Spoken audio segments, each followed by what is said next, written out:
பானமாசம்பிலேருந்து பேசுகிறேன்.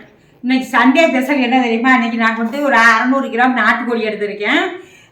நான் இப்போ கொஞ்சம் அதிகமாக தான் சமைச்சு காட்டினேன். இப்போ 600 கிராம், அரை கிலோ, கொஞ்சம் 100 கிராம் கூட, அவ்வளோதான். இந்த அளவு குழம்பு வைக்கிறது எப்படின்னு கேட்குறாங்க. கொஞ்சமாக வைக்கிறதுக்கு, அதாவது கம்மியாக எடுத்தோம்னா எப்படி வைக்கிறதுன்னு கேட்டுருந்தாங்க. அதனால தான் இன்றைக்கி 600 கிராம் நான் நாட்டுக்கோழி குழம்பு வச்சு காட்ட போகிறேன். இன்றைக்கி சண்டே எங்கள் வீட்டில் நாட்டுக்கோழி குழம்பு. இப்போ எப்படி செய்யலாம்னு வாங்க பார்க்கலாம். அடுப்பு ஆன் பண்ணிவிட்டு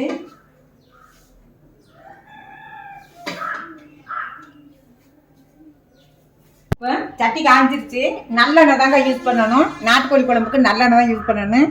கொஞ்சம் எண்ணெய் கொஞ்சம் 100 மில்லி 150 மில்லி ஊற்றினா தான் அந்த கறி அதில் வதங்கினா தான் நல்லா டேஸ்ட்டாக இருக்கும்.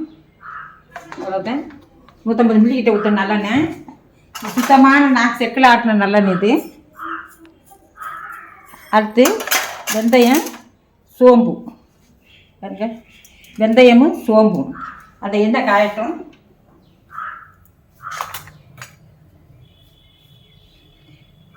இப்போ எண்ணெய் காயட்டும். அதுக்குள்ளே என்னென்ன பொருள் போட சொல்லிடுறேன். கோழி 600 கிராம், 2 தக்காளி கட் பண்ணியிருக்கு, 100 வெங்காயம் கட் பண்ணியிருக்கு, மிளகாத்தூள், மல்லித்தூள், சீரகத்தூள், சோம்புத்தூள், மஞ்சத்தூள், அவ்வளவுதான்.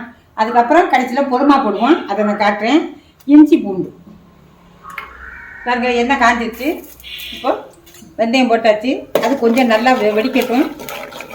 வெந்தயம் நல்லா போட்டு வெடித்தா தான் குழம்பு மணக்கும்.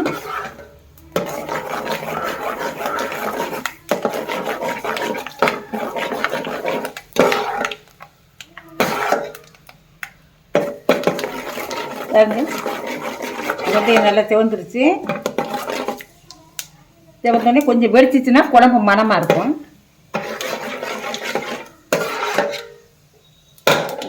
இனி வெங்காயத்தை போட்டுக்கலாம். வெங்காயம், கருவேப்பிலை போட்டுக்கலாம்.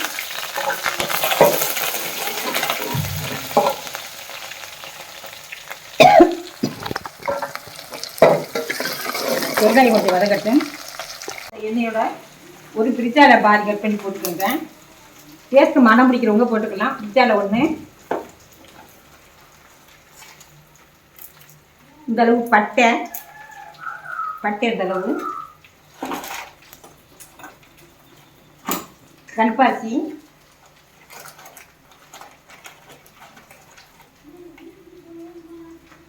ஸ்டார்ப்பு,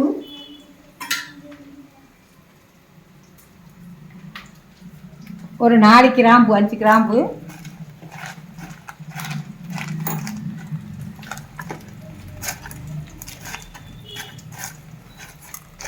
ரெண்டு ஏலக்காய் போடணும்.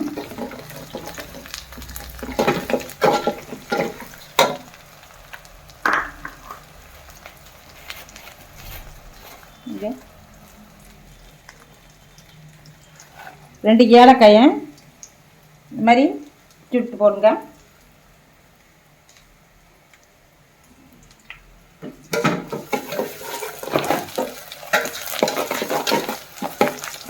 வெங்காயம் நல்லா செவக்கணுங்க. மட்டன் குழம்பு, கோழி குழம்பு எல்லாத்துக்குமே வெங்காயம் வந்து நல்லா வதங்கி செவக்கணும். இந்த பாருங்க நல்லா வதங்கிடுச்சு. வந்து தக்காளி போட்டுக்கலாம். தக்காளி கூட கொஞ்சம் கறி உப்பு, அதாவது குழம்பு வைக்கும் பொழுது அரை உப்பு போட்ட மாதிரி தான் அந்த கறியில் சாரும். அதுக்கப்புறம் கறி வெந்ததுக்கு பிறகு உப்பு முழுமையாக போட்டுக்கலாம். இப்போ வந்து இந்த உப்பு போடுறதுன்னா அந்த தக்காளி கரையிறதுக்கு அந்த கறியோட உப்பு சாகிறதுக்காக கொஞ்சம் உப்பு தான் எடுத்துருக்கேன். இப்போ உள்ள தக்காளியெல்லாம் உப்பு போட்டால் தான் கரையும். அதனால் தக்காளி வதக்கும்போது கொஞ்சம் உப்பு போட்டதுக்குன்னு இந்த கறியை வதக்கினோம்னா அதுதான் பாருங்க. தக்காளி, வெங்காயம் எல்லாமே நல்லா வதங்கிடுச்சு. தக்காளி எல்லாம் நல்லா வதங்கிடுச்சு. இப்போ வந்து இஞ்சி பூண்டு போடலாம். இஞ்சி பூண்டு சிக்கன் குழம்புக்கு நல்லா கொஞ்சம் ஒரு 1 ஸ்பூன் போட்டோம்னா நல்லா மணமாக இருக்கும். சீக்கிரம் சிக்கன் வேகும், செரிமானம் கொடுக்கும். இஞ்சி பூண்டு போட்டால் தான் மட்டன் குழம்புல மானம் தூக்குது. இப்போ அது கூட மஞ்சத்தூள்,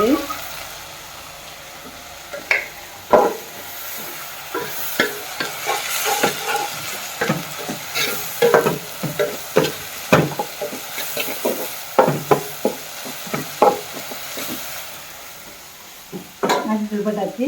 இனி வந்து சிக்கன் அடி போட்டு எண்ணெயில் வதக்கணும்.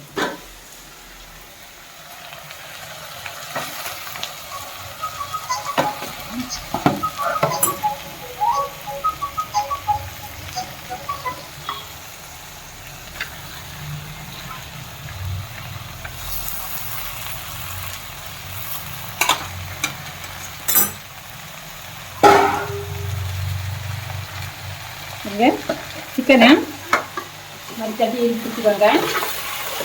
நல்லா எண்ணெயில் வதங்க விடணும்.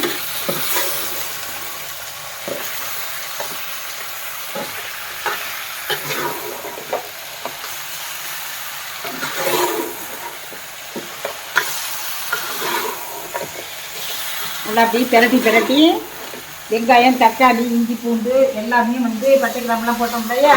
இப்போ பாருங்க, சூப்பர் மணமாக இருக்குது. மணம் தூக்குது. இஞ்சி பூண்டு போட்டோடனே ஒரே மணமாக இருக்குது.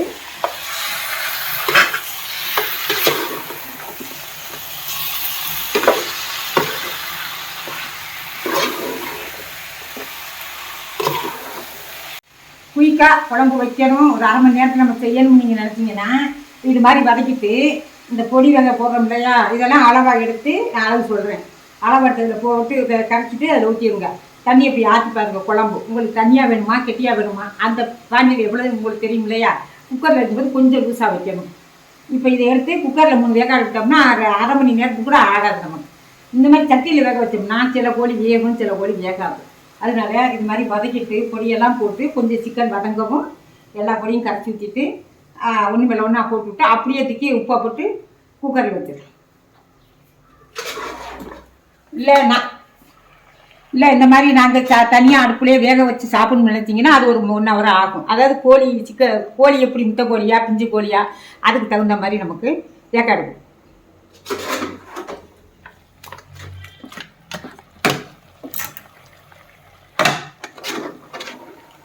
பாருங்க, இந்த மாதிரி கிளட்டி நல்லா வதக்கணும்.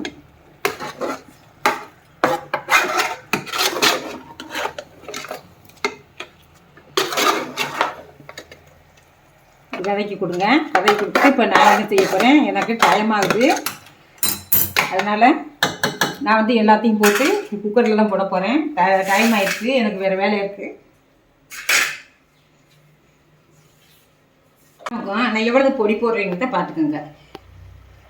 சீரகத்தூள் 1, கொஞ்சம் குழம்பு மசாலா ரொம்ப வேணும் அப்படின்னா கொஞ்சம் மசாலா சேர்த்துக்கலாம்.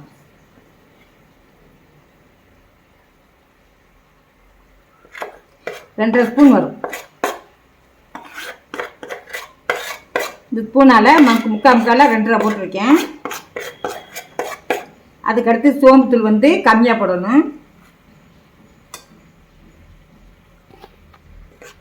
அது 2ன்னா இது ஒன்று ஃபுல்லாக போட்டால் போதும். அடுத்து மல்லித்தூள் 1, 2, 2.5. அடுத்து மிளகாத்தூள் காரத்துக்கு ஏற்றாப்புல உங்களுக்கு எவ்வளோ காரம் தேவைப்படுதோ அந்த அளவு போட்டுக்கோங்க. ஆனால் அந்த சிக்கன் குழம்புலாம் கொஞ்சம் காரம் தான் நல்லாயிருக்கும். அவ்வளோதான் நான் எடுத்துருக்கேன். 600 கிராம்.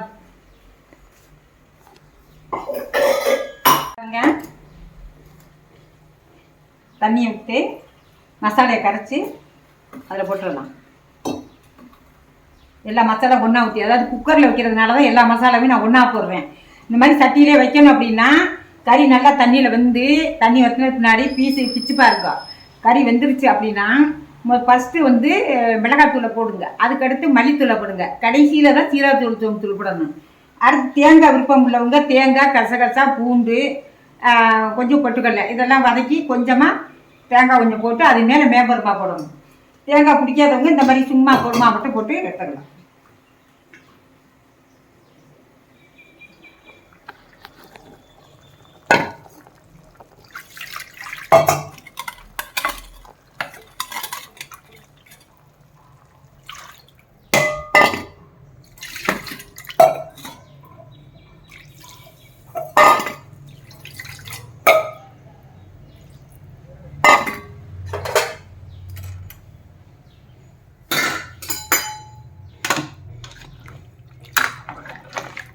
எல்லா மசாலாவும் இப்போ கலந்துருச்சு.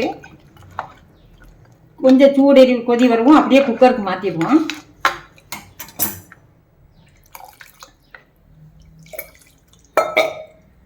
இந்த அளவு இருந்தால் போதும். ஏன்னா சிக்கன் குழம்புல கொஞ்சம் பிரட்டலாக இருக்கணும். இப்போ தேவையான அளவு உப்பு போட்டு விட்ருவேன். குக்கரில் வைக்கிறதுனால உப்பையும் போட்டு விட்டுறலாம்.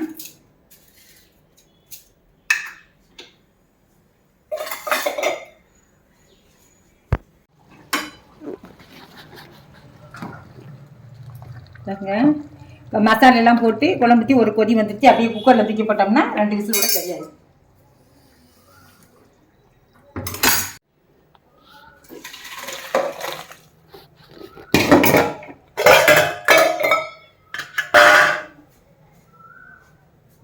ஊற்றிடலாம்.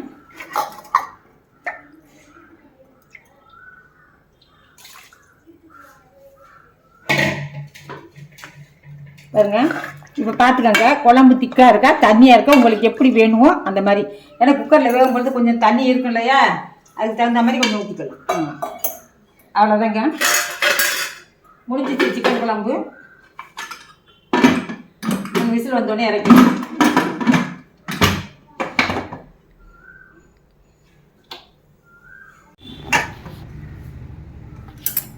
இப்போ பாருங்க, குழம்பு ரெடி ஆயிடுச்சு. 3 விசில் விட்டேன். குழம்பு சிக்கன் குழம்பு ரெடி ஆயிடுச்சு. 10 நிமிஷம் கூட ஆகலை. அது ஸ்டீம் போகிறதுக்காக நான் வச்சுருந்தேன்.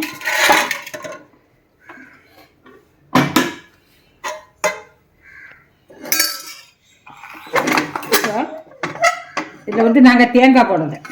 தேங்காய் போட்டு இந்த பொறுமா போடுவாங்க. பாருங்க பிரட்னாப்பில் இருக்கா குக்கர் வச்சது. அப்படின்னா என்னன்னு கேட்குறீங்களா? ஒரு 2 ஸ்பூன் சீரகம், 2 டீஸ்பூன் சீரகம், 1 டீஸ்பூன் சோம்பு, ஒரு 10 மிளகு, 1 டீஸ்பூன் அரிசி, புழுங்கல் அரிசி, எல்லாத்தையும் தனித்தனியாக வறுத்து நாங்கள் பொடியை அடித்து இந்த மாதிரி வச்சுக்குவோம். இது எப்படின்னா, இந்த மாதிரி குடல் குழம்பு, கோழி குழம்பு இது மாதிரி இதுக்கு போடுறது. பட்டன் குழம்புக்கு வேறு பொடி.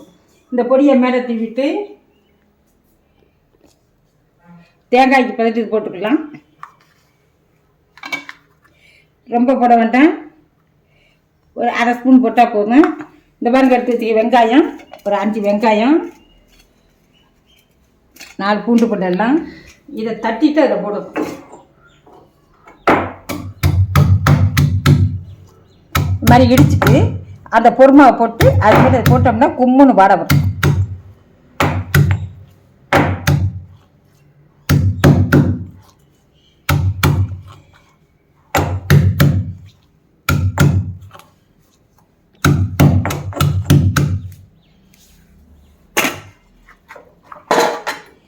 வெங்காயமும் பூண்டும் அப்படியே இப்போ உங்கள் அளவு தெரியாமல் குழம்பு திக்காக இருக்குன்னு வச்சுக்கோங்க, கொஞ்சம் வெந்நீரை காயத்தில் ஊற்றி கலந்துட்டு கொஞ்சம் உப்பு போட்டுக்கிட்டு சரியாயிடும். அது டேஸ்ட் மாறாது. 4 கருவேப்பிலை, பச்சை கருவேப்பிலையை மெழுத்து போட்டு அவ்வளோ. இப்போ சத்தே அடுப்பு ஆன் பண்ணி இந்த பொறுமா படத்தினால கொஞ்சம் ஒரு கொதி வருது.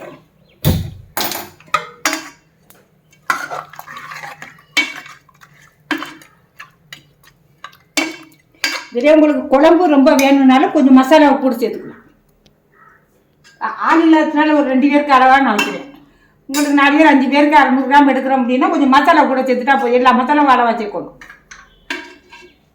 எப்போதுமே மட்டன் குழம்புக்கு 2 டீஸ்பூன் சீரகம் எடுத்தால் 1 சீரகத்தூள் எடுத்தால் 1 டீஸ்பூன் தான் சோம்புத்தூள் எடுக்கணும்.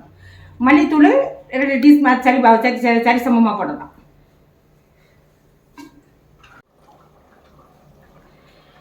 இப்போ வேம்பரமா வெங்காயம் கருவேப்பிலாம் போட்டுட்டேன். கடைசியில் இறக்கையில் ஒரு அரை ஸ்பூன் லெமன் சாறு கொஞ்சம் சிக்கன் போட்டு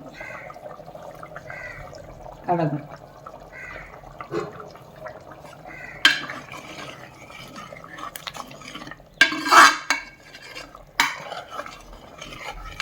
இப்போ நாட்டுக்கோழி குழம்பு ரெடி ஆயிடுச்சு.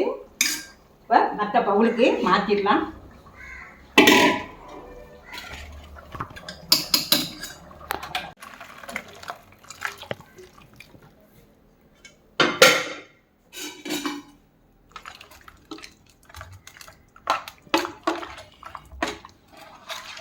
பாருங்க, மனம் தூக்குது. குழம்பு ரெடி ஆயிடுச்சு. அவ்வளோதான். குழம்பு ரெடி ஆயிடுச்சு.